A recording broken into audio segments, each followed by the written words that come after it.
The illuminated cabal are desperate to start a world war, not only to whitewash their scams worldwide so that Wall Street can keep the $40 trillion they stole from us and steal another $20 trillion or more on the day the dollar dies, but it's also to try and stop the public from ever finding about our true history that has suffered 2,000 years of corruption. Putin's opposition to the cabal's unipolar world, code name for NWO, is now not only obvious, but more than likely credible. Russia is under constant attack by the globalists who wish to exploit internal divisions to destabilize Russia and install a Zionist lapdog leader like they have in so many places, as was the case with Ukraine. On the 17th of July 2014, Malaysia Airlines Flight 17 was either shot down or blown up close to the border of Ukraine and Russia. There are now strong speculations that an assassination attempt on Putin's life was connected to the bringing down of Flight 17. Vladimir Putin was going to travel to South America for the last game of the World Cup and for the BRICS conference in Brazil, which is a direct attack on the Rothschild-headed global banking cartel's power over the global economy and financial system. According to Russia's Interfax news agency, the presidential state aircraft IL-96 and a similar-sized Boeing 777 flight MH17 were traveling along the same route over Poland on the way back from South America. Putin's plane and the Malaysian Boeing intersected at the same point and the same echelon. That was close to Warsaw on 330-meter echelon at the height of 10,100 meters. The contours of the aircraft are similar. Linear dimensions are also very similar. As for the coloring, at quite a remote distance, they are almost identical, says the news agency. But taking the Russian state aircraft down presented a number of problems. If it were downed over the open ocean, fingers would point at America as the superpower capable of global military action. Host nations did provide considerable security to Putin and his aircraft while he was in their nations in airspace. What better place to attack the IL-96 than over Russian airspace near the Ukraine, shortly after it had left Polish airspace? As I have mentioned earlier in Part 1, the Russians have recently developed a new stealth technology, or should I say, redevelopment of stealth technology thousands of years old. Yes, you heard correctly, thousands of years old. Russian engineers devised a way to stealth existing non-stealthy aircraft using a plasma system. This system has no doubt been copied by various Western powers. However, no such system is perfect, and highly advanced electronic systems can usually detect a stealth aircraft. They are now working on the Black Hole project, in which the aircraft will disappear completely.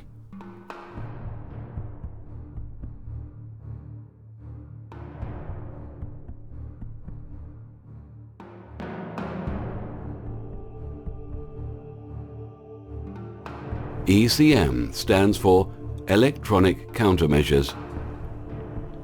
The presidential Russian ECM aircraft can spoof things by turning off or changing its ID squawking, and a nearby large aircraft, the Malaysian Airlines Boeing 777 flight MH17, was spoofed to cover its normal ID code and replace it with the IL-96 code. That probably led to the deaths of 295 people on that Malaysian Airlines flight. The Russians at this stage have no advantage to outing the true story. Another conspiracy going around is that the plane was filled up with dead bodies due to the composing of body parts. Let me tell you, if a plane explodes at 33,000 feet and people are plunging down at that altitude, they would turn blue and look bloated from the freezing temperatures and the impact.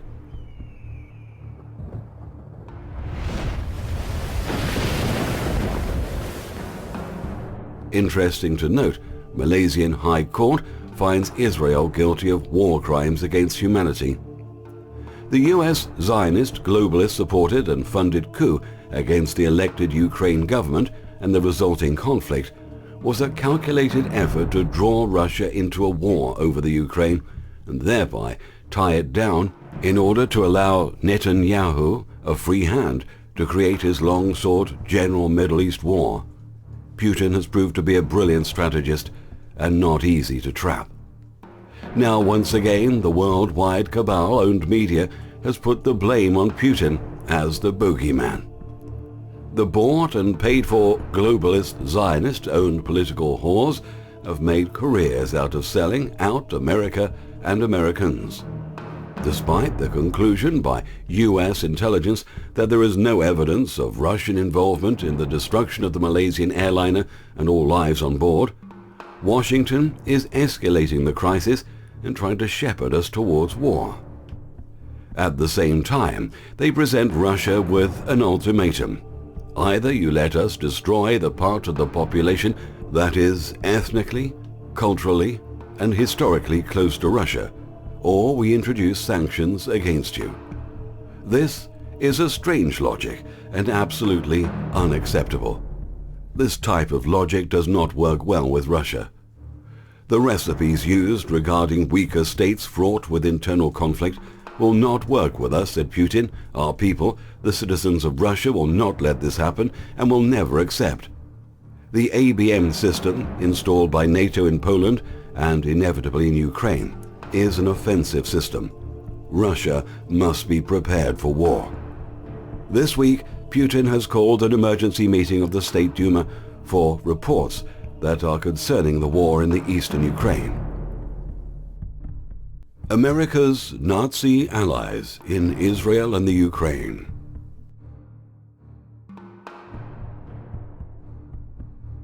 The cabal Zionist forces have not been able to defeat Syria in spite of the billions of dollars poured into the battle by the West and Saudi Arabia and some of the Gulf Cooperative Council nations.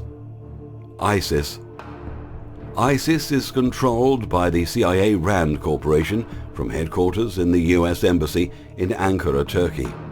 There is a military contractor called ISIS that offers services in such areas as role-playing, exercise and evaluations, human intelligence, special operations, and unmanned aircraft systems, among other things. Most of their offices are either in the Middle East or the United States, and it is a pretty good guess they got the contract to carry out Operation ISIS in the Middle East. ISIS is a PR exercise to bring terrorism into a branded packaged presence, which is the normal purview of corporate marketing and PR. ISIS is an Al-Qaeda offshoot. The UN says over 5,500 civilians have been killed and thousands more injured in the foreign-backed militancy across Iraq so far this year. Gaza. The 3 Israeli teenagers who had been missing for weeks were found dead in a pit in the West Bank. 2 were 16 years old and 1 19, last seen hitchhiking home at a junction near Hebron. Israel claims that 3 young men were kidnapped and murdered by Palestinians. There are many unanswered questions about how these murders occurred or who is really responsible.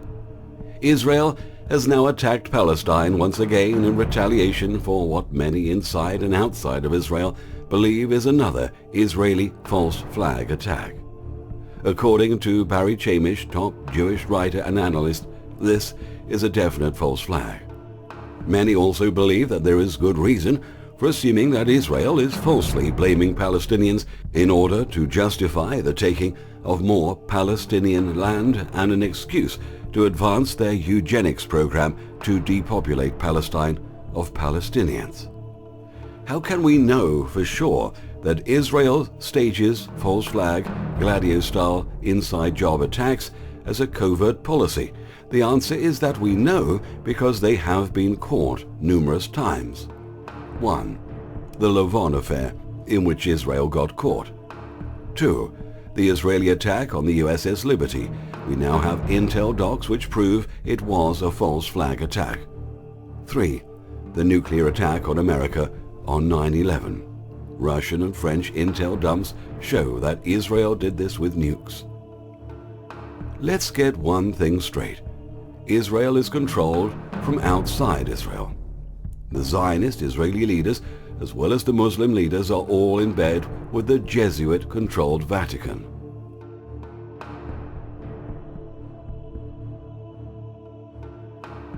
The propaganda that Israel is only protecting itself against defenseless people, killing women and children, hitting hospitals, schools, and a UN refugee center is simply unacceptable.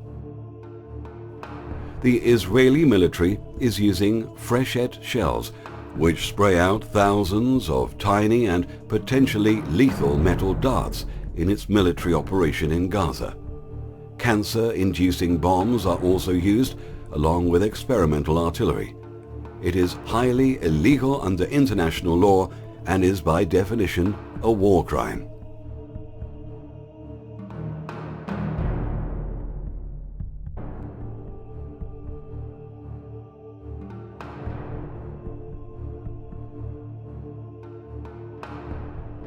America keeps sending untold billions and billions to Israel in spite of the blockade and multiple wars against mostly the civilian population, and at a time of economic depression is ample proof that Americans no longer control their nation. World Zionism is now creating immense and direct blowback against all Israelis, even though many are not Zionists at all and want peace in the Middle East, with all Arabs and Palestinians too. In our thousands, in our millions, we are all Palestinians.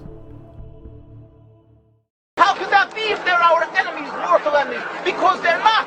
It's not a religious conflict. That's a Zionist ploy of accusing everybody of being anti-Semitic. You want peace? You want to have a conference here of peace? Step back and look and read the facts. Not the facts that's been misconstrued by the Zionist propaganda. The global banking cartel families are well into their end game for establishing their long-sought New World Order. Their strategy calls for a total global economic collapse and the introduction of a new world digital currency with RFID chips. The coming final battle between world Zionism and Islam that has been set up and pre-staged by the cabal will be deadly and will destroy much of the world and all its religions unless stopped cold soon. Destroying all religions is not a bad thing, but let's do it in a peaceful manner by awakening our brethren with true and hard facts. It will not take that long to expose those lies that we hold as truths today. What will take time is the rebuilding of the belief structures of this planet as we begin to realize the enormity of the knowledge held by our ancient ancestors, one that was so cruelly taken from us. The pyramids have always held the key to world history. All we lacked was the man who would give the builders credit for being smarter than we are, and have the time to look at the fine detail with fresh eyes. Our civilization has grown exponentially around these ancient sites, and the sacred texts of every nation on this earth encode the knowledge placed within them by a single group of teachers whose mission it was to perpetuate a single message. It reads thus: beware. There are recurring events that are longer than the memory of mankind. Watch the trailer to the new documentary on this channel, Holographic Disclosure 15. Holographic Disclosure 16 and 17.